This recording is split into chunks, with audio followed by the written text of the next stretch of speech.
India आघाडीतील घटक पक्षांसोबत जागा वाटपासाठी काँग्रेसच्या वाटाघाटी, मात्र स्वतंत्रपणे निवडणूक लढवण्याची वेळ आली तर त्यासाठी सुद्धा तयारी सुरू। लोकसभेच्या 541 जागांसाठी निरीक्षकांची नियुक्ती, निरीक्षकांच्या अहवालानंतर काँग्रेस जागा वाटपाचा अंतिम निर्णय घेईल। महाराष्ट्रामधल्या सर्वच्या सर्व 48 जागांसाठी काँग्रेसकडून निरीक्षक नियुक्त। कोल्हापूरसाठी पृथ्वीराज चव्हाण, सांगलीसाठी सतेज पाटील, साताऱ्यासाठी रवींद्र धंगेकर, जळगावसाठी यशोमती ठाकूर, वर्ध्यासाठी नितीन राऊत तर शिर्डीसाठी बाळासाहेब थोरात यांची निवड। महाराष्ट्रातील जागा वाटपासंदर्भात महाविकास आघाडीची आज बैठक दुपारी 4 वाजता। काँग्रेस आणि ठाकरे गटाची दिल्लीत बैठक, राष्ट्रवादीच्या सहभागाचीही शक्यता। भाजप प्रदेशाध्यक्ष चंद्रशेखर बावनकुळे आज नाशिकच्या दौऱ्यावर। बावनकुळे काळाराम मंदिरात जात दर्शन घेणार आणि आरती सुद्धा करणार।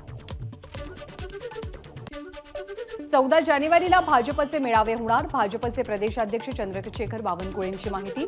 सर्वच पक्षांची मतं मिळवण्याचा महायुतीचा प्रयत्न असल्याची बावनकुळेंची प्रतिक्रिया। आदित्य ठाकरे कोल्हापूर दौऱ्यावर, आज आणि उद्या कोल्हापूर आणि सातारा जिल्ह्यात आदित्य ठाकरेंचे 4 मेळावे। शिवसेना आमदार अपात्रता प्रकरणाचा निकाल 10 जानेवारीलाच, शाब्दिक त्रुटी दूर करण्याचं काम सुरू। शिवसेना आमदार अपात्रतेचा निर्णय सुद्धा लवकरच लागेल, आम्ही सुद्धा या निर्णयाची आतुरतेने वाट पाहतोय, तानाजी सावंत यांचं वक्तव्य। जर आम्हाला अपात्र केलं तर आम्ही सर्वोच्च न्यायालयामध्ये धाव घेऊ, ठाकरे गटाचे सचिव अनिल देसाईंचं वक्तव्य। तर निकालापूर्वी राहुल नार्वेकर मुख्यमंत्र्यांना भेटतातच कसे, देसाईंचा सवाल। सुप्रीम कोर्टाने दिलेल्या निकालानुसार 10 जानेवारीला शिंदे गटातले आमदार अपात्र होतील, ठाकरे गटाचे आमदार वैभव नाईक यांचा दावा। राजापुरात मुख्यमंत्री एकनाथ शिंदेंची उद्धव ठाकरेंवर घणाघाती टीका, विझलेल्या मशालीचा उजेड पडत नाही, आपण फील्डवरती उतरून काम करणारे मुख्यमंत्री, घरात बसून उंटावरनं शेळ्या हकत नाही, शिंदेंचा हल्लाबोल। मुख्यमंत्री एकनाथ शिंदेंनी घेतली बारसू रिफायनरी विरोधकांची भेट, हा प्रकल्प रद्द करण्याचा रिफायनरी विरोधकांकडून पुनरुच्चार। रत्नागिरीमध्ये मुख्यमंत्र्यांनी रिफायनरी विरोधक आणि समर्थकांची भेट घेतली। रिफायनरी कोकणामध्ये नको या मागणीवरती विरोधक ठाम, तर शेतकऱ्यांवरती अन्याय होऊ देणार नाही, मुख्यमंत्र्यांकडून आश्वासन। नाशिकमध्ये मुख्यमंत्र्यांसमोर अंगणवाडी सेविकांनी टाहो फोडला, मुख्यमंत्री तपोवनात पाहणी करतानाच अंगणवाडी सेविकांनी त्यांच्यासमोर आपल्या भावनांना वाट मोकळी करून दिली। अंगणवाडी सेविकांच्या व्यथा जाणून घेतल्यात, त्याविषयी मार्ग काढण्याचं काम सुरू आहे, उपमुख्यमंत्री देवेंद्र फडणवीसांची माहिती। अंगणवाडी सेविकांच्या मानधनात वाढ केल्याचंही वक्तव्य।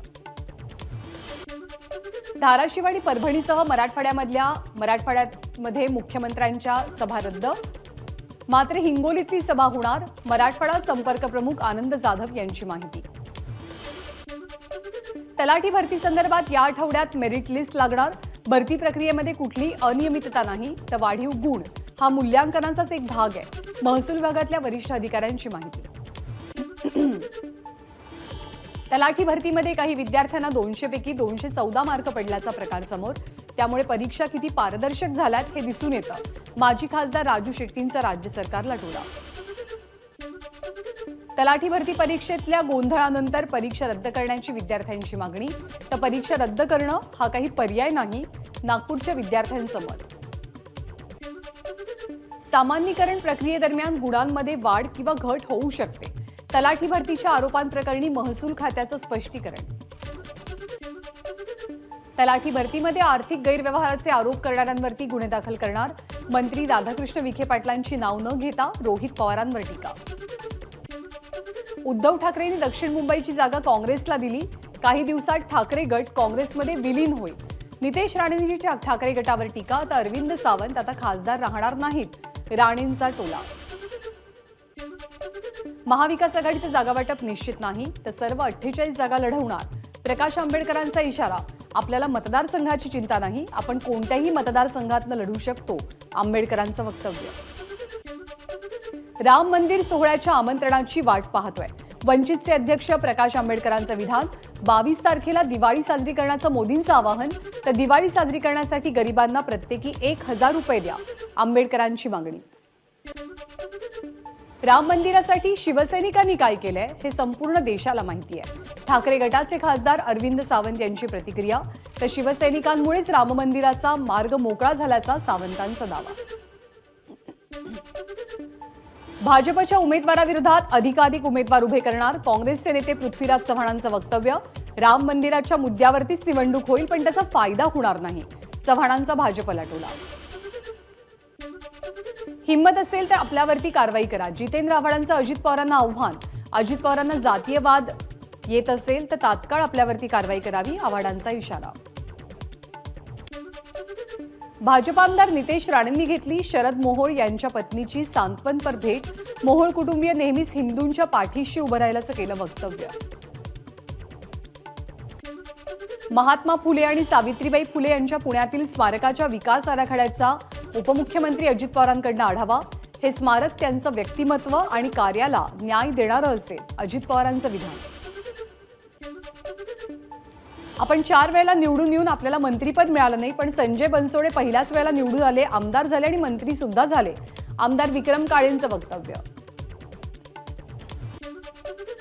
मुख्यमंत्री किती तास काम करतात हे आधी सुप्रिया सुळेंनी पाहावं आणि मग टीका करावी. आमदार संजय गायकवाडांचं वक्तव्य. सुप्रिया सुळेंना सगळं काही त्यांच्या वडिलांकडनं मिळालंय, परंतु एकनाथ शिंदेंनी स्वतःच्या मेहनतीतनं सगळं काही घडवलंय. संजय गायकवाड यांची टीका. जे शिवसैनिक म्हणून मिरवतायत त्यांना विचारा की तुमचा पक्ष कुठे आहे. शीतल म्हात्रेंचा ठाकरे गटाला टोला. तर मुख्यमंत्री सोन्याचा चमचा तोंडात घेऊन जन्माला आलेले नाहीत, म्हात्रेंची ठाकरेंवर टीका. आम्हालाही आता परत जाण्याची हौसच नाही, परत जाण्यासाठी आम्ही शिवसेना सोडलेली नाही, संजय गायकवाड यांचं वक्तव्य. तर ज्या वेळेला मातोश्रीवरती खोके पोहोचत होते तेव्हा बरं वाटत होतं का? इतके दिवस याच खोक्यांमुळे मातोश्री चालली, गायकवाडांचा आरोप. अजित पवार आता सिनियर सिटीजन. सुप्रिया सुळेंचा अजित पवारांना टोला. तर शांत बसून सहन करणं याला जास्त ताकद लागते, सुप्रिया सुळेंची टीका. लोकसभेला केंद्रामध्ये भाजपचं सरकार आलं नाही तर अजित पवारांसोबत गेलेले सर्व आमदार पुन्हा शरद पवारांची माफी मागतील, माजी मंत्री राजेश टोपेंचा दावा.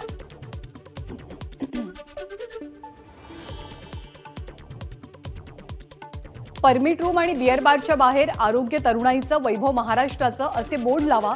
आरोग्यमंत्री तानाजी सावंत यांचे आरोग्य खात्याला निर्देश. तर तरुणांनी व्यसनाच्या आहारी जाऊ नका, सावंत यांचा सल्ला.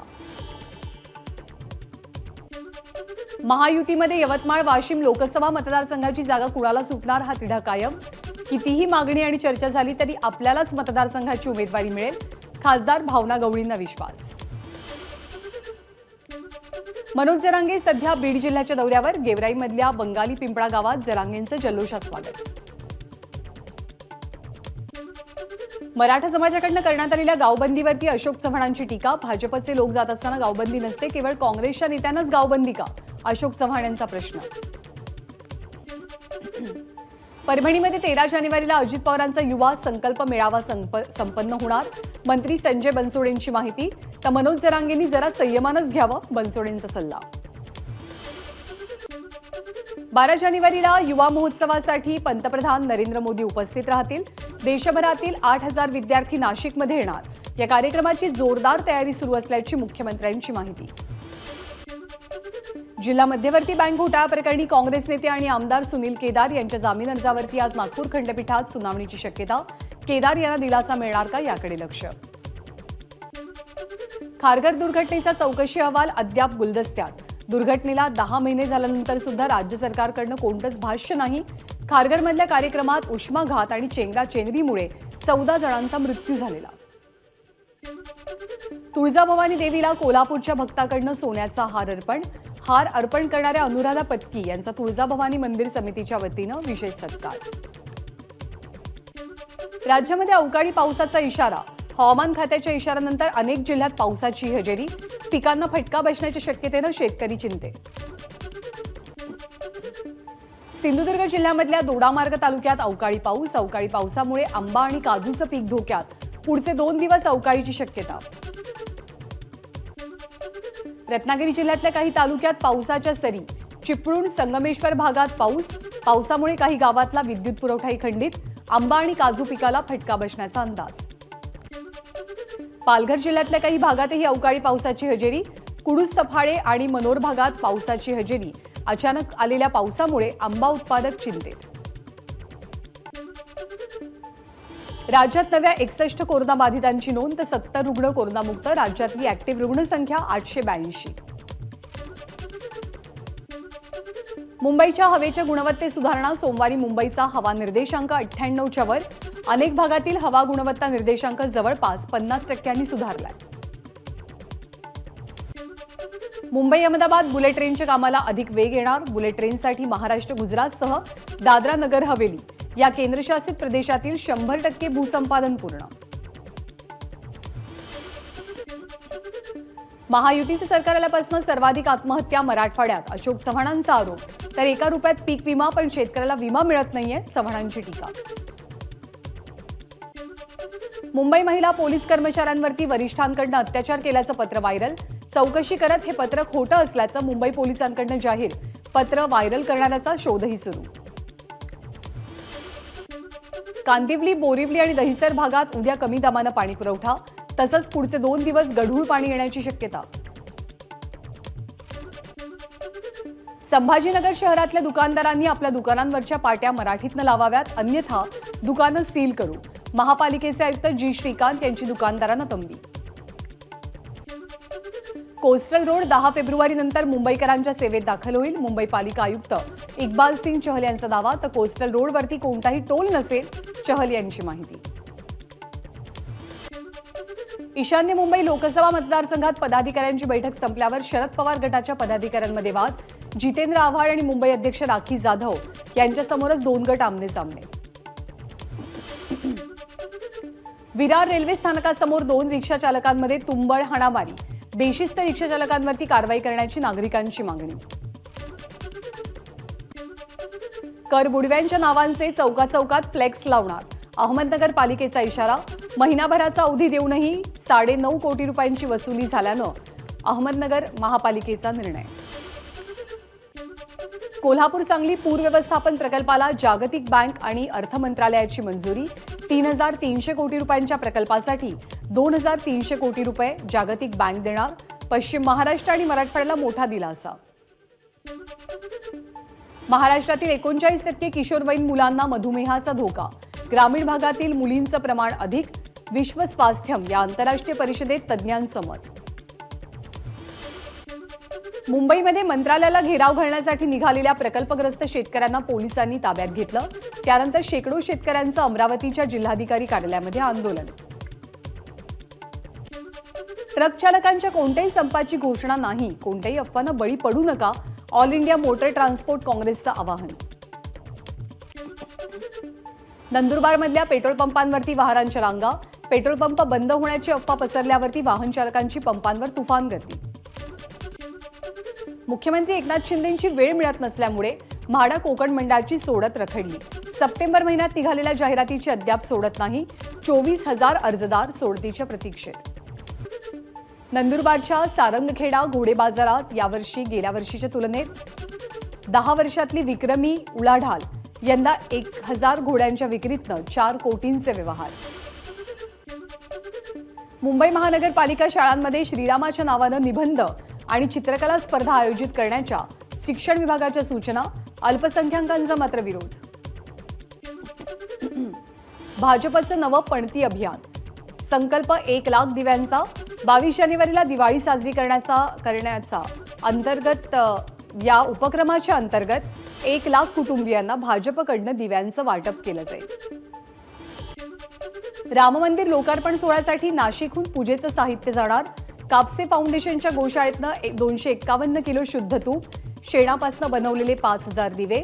गोमूत्र आणि शेणापासून बनवलेल्या विटा अयोध्येला पाठवल्या जातील. 108 फूट लांबीची गुजरातहून अयोध्येमध्ये पाठवलेली उदबत्ती आग्र्यात दाखल.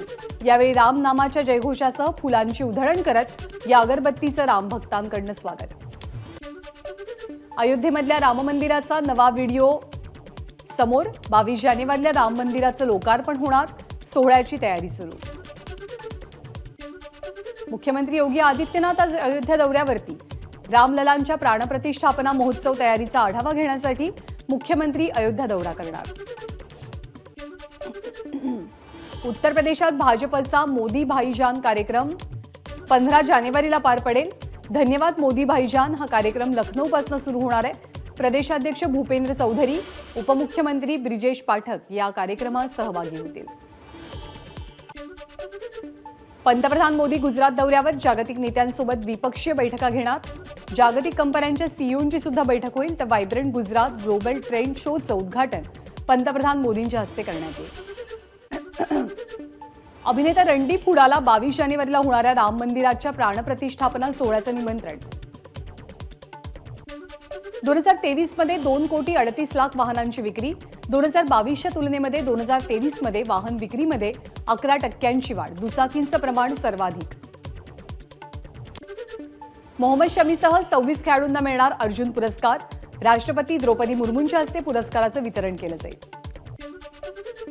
फुटबॉल विश्वातील जर्मनीचे सर्वकालीन सर्वोत्तम फुटबॉलपटूंपैकी एक फ्रान्स बेकेनबौर यांचं निधन. ते 78 वर्षांचे होते.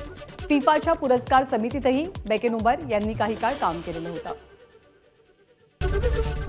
एबीपी माझा, उघडा डोळे बघा नीट.